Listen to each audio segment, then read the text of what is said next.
welcome everybody to another episode here at Jeffrey's Joysticks, and today I'm hoping to try and build what will hopefully be the top section here of the arcade cabinet. So no messing about, let's get stuck in, shall we? So before I begin, basically try and step out of the road, give you a better overview. So for those two pieces here, what it was that the black one here is what came with the Knockout Arcades kit here. So yeah, Scott has more or less just milled out everything so it works perfectly, everything should slot in, etc, etc. However, what it is the marquee section up here.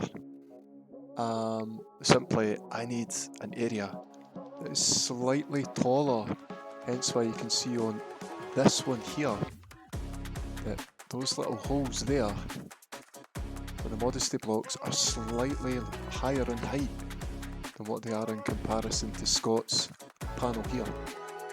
So apologies Scott if I've upset you, but there's hopefully a good reason as to why I've had to more or less search for someone who would be able to replicate your panel here and just increase the height that I can slot in a slightly larger marquee display in here, rather than just having like generic where you've got the piece of plexiglass which would fit in that slot there and you would have it lit up with a single piece artwork dedicated to said game like Pac-Man, Asteroids, etc, etc.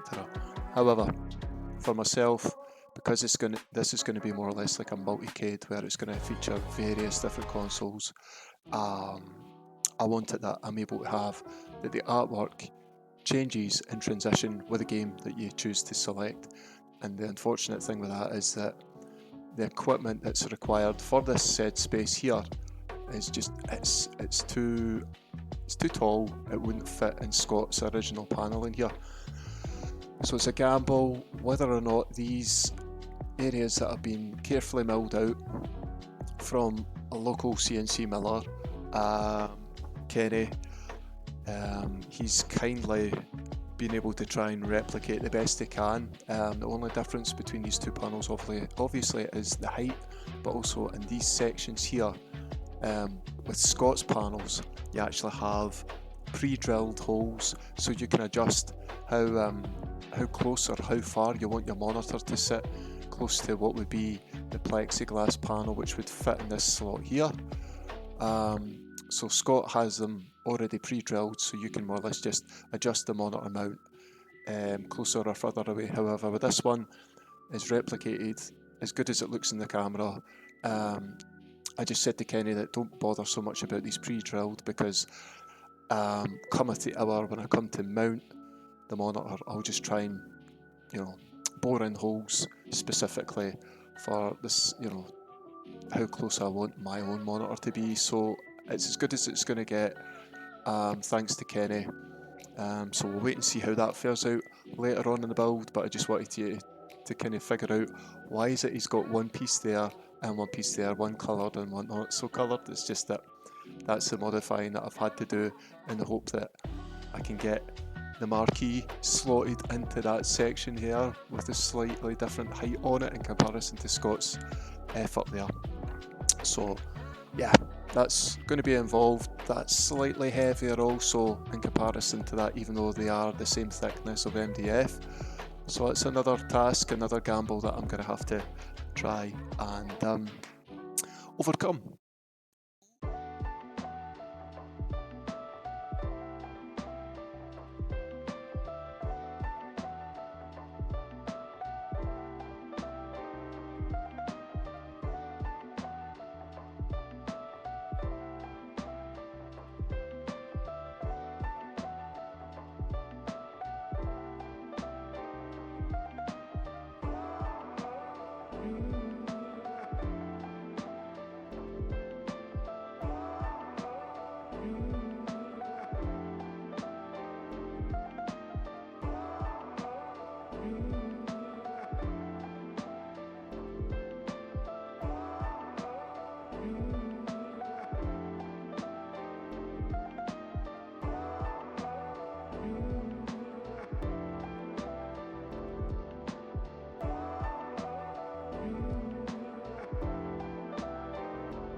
So yeah, as you can see behind me,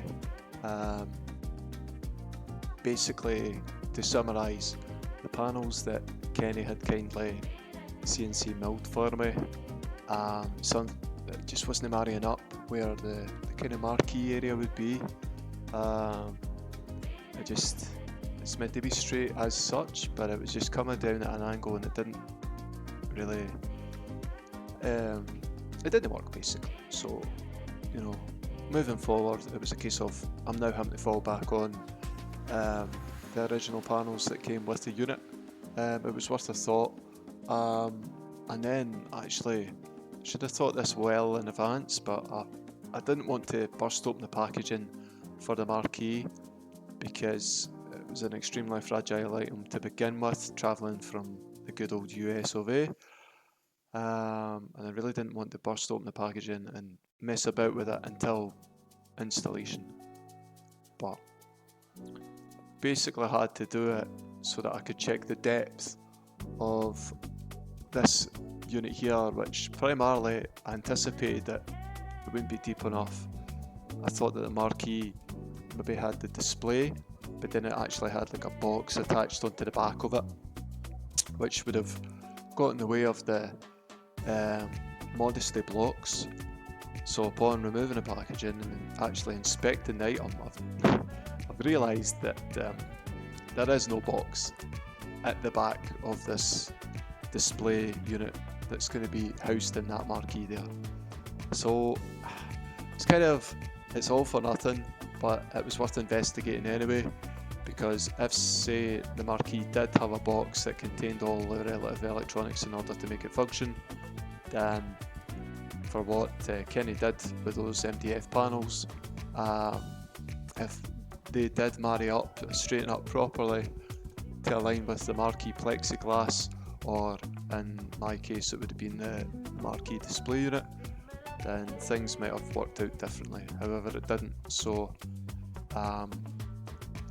basically I've built this cabinet to how it should be from the very beginning, and yeah, it looks pretty good.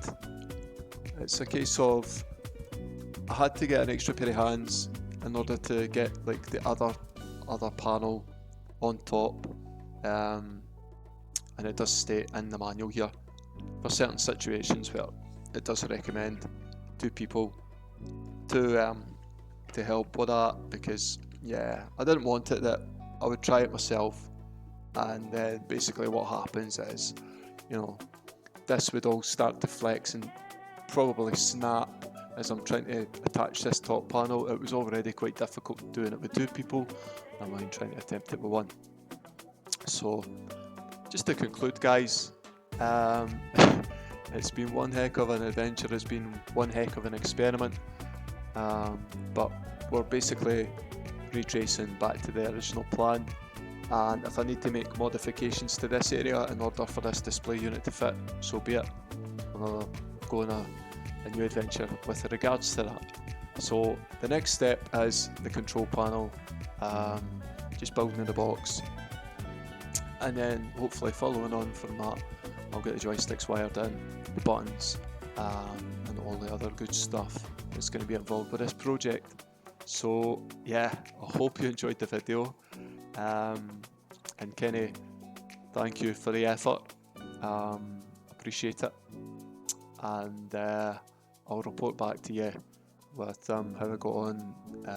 Feeling that if you've not already watched the video, you might be able to say, you know, you're a dafty if you had rotated at this angle or something like that. I'm not entirely sure, but yeah, just working and the heat gets to you. You get tired after a day out in that heat, get tired pretty quickly, and when I've got a tired mind, that's when I'm prone to make mistakes. So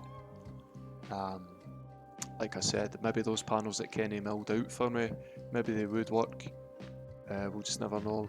But I was just, you know, trying to do things for a Dremel, and then I had to borrow, you know, a friend's Dremel. It's been quite a task for what I was hoping would only take half an hour, but it's taken over several days, and my living room's been a complete bomb scare. Also, so there's been a wee bit of upheaval. So I'm hoping to get this actually done because I'm due guests over for what will be like my birthday kind of weekend thing. So yeah, I hope to get this built, finished and tucked away in a corner. A wee bit of testing, a wee bit of showcasing on the socials. But in the meantime, yeah, I'll just conclude the video, say thank you for watching. Hope you take note of all the pitfalls that I've endured and the experiments that I've tried, and should you feel inspired to try it yourself, then at least you know not to go down the same route as what I did. But yeah, so I'll finish it up at that, guys, and yep, I look forward to you seeing the next video, which will be the actual control panel box. Probably maybe if I'm up to it, I'll maybe put the plexiglass on as well, but we'll take it each day as it comes, shall we? So thanks for watching, and I'll see you all in the next video.